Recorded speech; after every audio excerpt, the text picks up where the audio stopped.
We listen, we don't judge. We listen with no judgment. Indaba ka-Anonymous osibhalele namhlanje ifundeka kanjena. Ngathwala ngomndeni wami wonke. Ngikhuliswe abazali bobabili. Ngizalwa nobhuti bami ababili abadala kunami. Kanye nosisi wami omncane. Abazali bethu bebangothisha bobabili. Ekhaya imfundo bekuyinto ehamba phambili. Bebayazisa nje kakhulu.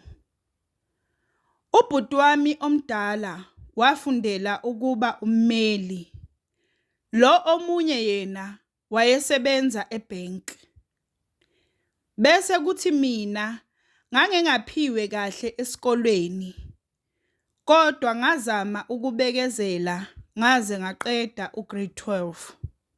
Noma kwakunzima ngoba naleso sikole ngasiqeda sengimdala. Ngasiqeda ngino 21 years. Ngangingafuni ukuqhubekela phambili ngiye euniversity kodwa abazali bangiphoqa. Nalapho futhi ngafunda only 2 years. Ngashiya phansi ngoba ngangifeyila. Kanti futhi nalento bengiyifundela ngangingayithandi. Mina ngangifuna ukuba usomabhizinisi. Lokho ke kwenza ukuthi abazali bami bangangithandisisi kahle. Ngingasho nje ukuthi ngangiyi black sheep of the family. Ngathi lapho sengihleli ekhaya ngazama ukuqhamuka nama-business ideas. Kodwa ngangingalutholi usizo ngokwemali. Ngisho nabobhuti bami laba abadala bebangafuni ukungisiza. Kwathi ngelinye ilanga ekhaya bangithume emall. Ngahlangana nomunye nje umfana engangifunda naye. Sabingelelana sathi ukuxoxa nje ngezakudala. Wabese engibuza ukuthi ngibhizi ngani empilweni. Ngamchazela ke ukuthi ngihleli nje angenzi lutho. Ngiyazama ukuhlanganisa kodwa akuhlangani. Wangitshela ke ukuthi yena ubhizi ngani. Wathi angithathe inamba yakhe ngimfonele sizohlela ilanga lokuthi sihlangane sizokwazi ukuhlala kahle phansi sixoxe. Nangempela ngayithatha ke inamba yakhe ngamfonela after 2 days. Wathi angigibele ngize la kahlala khona. Nangempela ngafika ke. Sahlala phansi saxoxa wangichazela kabanzi ukuthi yena ubhizi ngani. Wangitshela ngamabhizinisi wakhe. Nami ke ngase ngimtshela ukuthi kuyisifiso sami nami ukuqala ibhizinisi. Kodwa inkinga yami anginamali. Wathi yena angikhululeke uzokwazi ukungisiza. Kodwa kumele ngazi ukuthi kuzomela ngiyoqina kuqala kuze ibhizinisi lami lizoba yimpumelelo. Wathi ngingakhathazeki khona umama akamuhambayo nami uzongiyisa kuye. Kanti futhi ngikhululeke ngemali nguye ozokhokha zonke izindleko. Mina ngizobe ngiyamkhokhela mase izinto zami zihamba kahle. Wabese esethi angibuyele ekhaya ngiyozicabanga kahle. Lo muntu wawumbona nje ukuthi imali yinto ekhona kuye.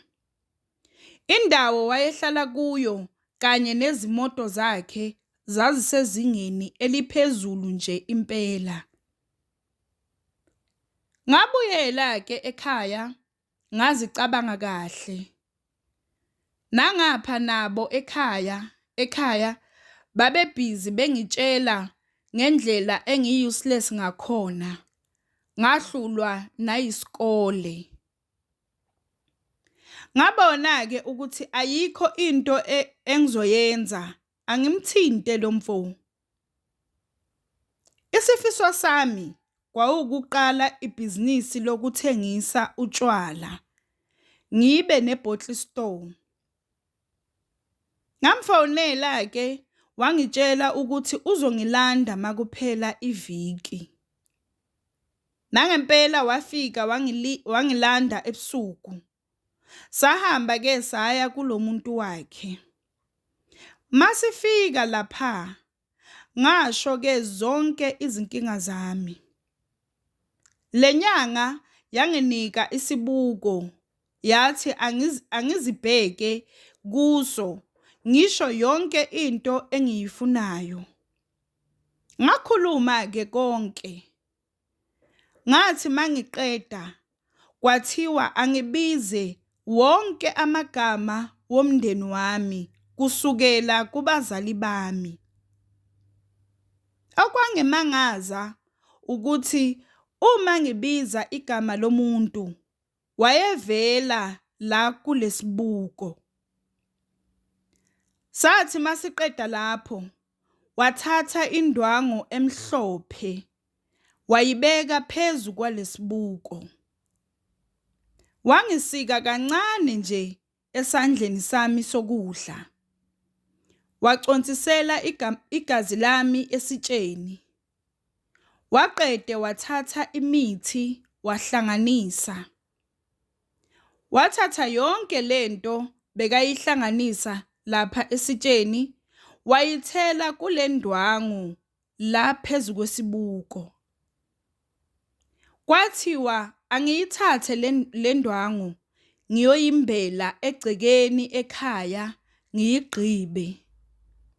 Ngiqiniseke ukuthi la ngiyimbela khona yila kuzonyathela khona wonke umuntu wasekhaya. Ngakwenza lokho. Kwaphela cishe izinyanga eziyi-5 kuthulekile kungenzeki lutho. Futhi ngase ngizitshelile ukuthi ayikho lento kwakudlalwa ngami lapha. Nalomfo owangihambisa lapha wangitshela ukuthi uzohamba ngebhizinisi aye kwenye i-country, uzobuya emva kwezinyanga eziwu-2. Kodwa kwaphela izinyanga eziwu-4 ngingezwa lutho oluphuma kuye. Lomfo wayethembisile ukuthi uzongisiza ukuqala ibhizinisi lami le-bottle store. Kwathi nje ngelinye ilanga ngingalindele, wangifonela lomfo wangicela ukuthi sihlangane. Wangitshela ukuthi usekulungele ukungisiza mayelana nokuqala ibhizinisi lami. Nangempela wangisiza.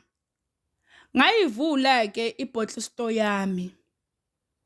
Ngangijabule kakhulu ukuthi ekugcineni abazali bami khona into abazoziqhenya ngayo ngami.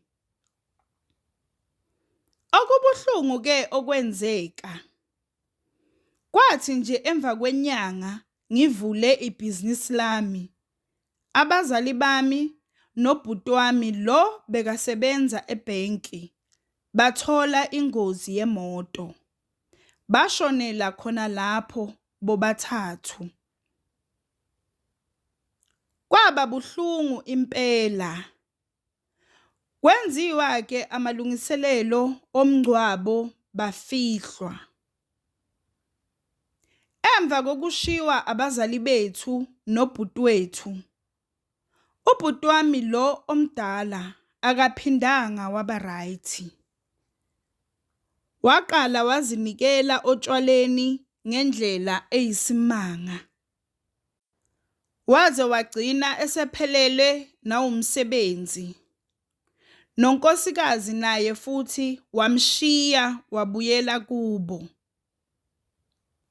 Usisi wami ke yena wavele wazinikela ezidakamizweni.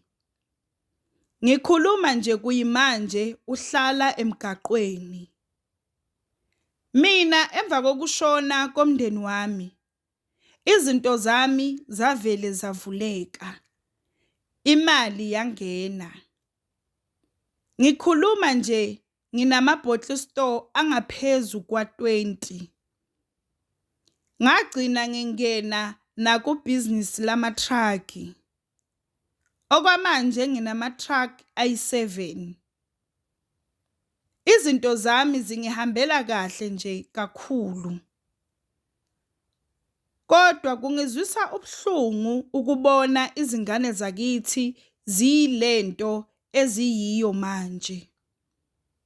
Kungekho into engingayenza ngoba ngathola ukuthi leya nyanga yaloya mfo yayingithwalisa ngomndeni wami. Abazali bami nobhuti wami yibo abangisebenzelayo. Konke lenginako kungenxa yabo.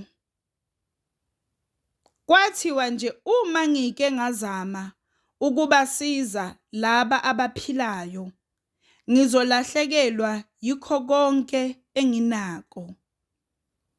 Imali yami akumele isize muntu emndenini.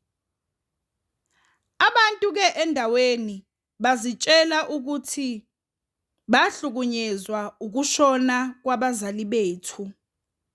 Kanti lutho. Sengikhuluma ngobhuti wami lo bekawummeli osekayinto nje yotshwala. Nosisi wami lo sekahlala emgaqweni. Ngiyazisola kakhulu ngengakwenza. Ikakhulukazi uma ngibona lezi ngane zakithi eseziyinto nje engenamsebenzi. Ngiyafisa ukubuyisela isikhathi emumva, kodwa ngelishwa angeke ngikwazi. Kanti futhi angiziboni nje ngibuyela kuleya mpilo yokukhunjuzwa nsuku zonke ukuthi ngiyinto nje ngahlulwa nayisikole. Kubuhlungu ukuba yi-black sheep of the family. We listen, we don't judge. We listen with no judgment. Sacela ukhomente usitshele ukuthi ucabangani ngendaba ka-Anonymous osibhalele namhlanje. Sacela ungakhohlwa ukulike, ushare, usubscribe. Ungakhohlwa ukuthi ukusubscribe it's for free, awubhadali lutho, it's for free.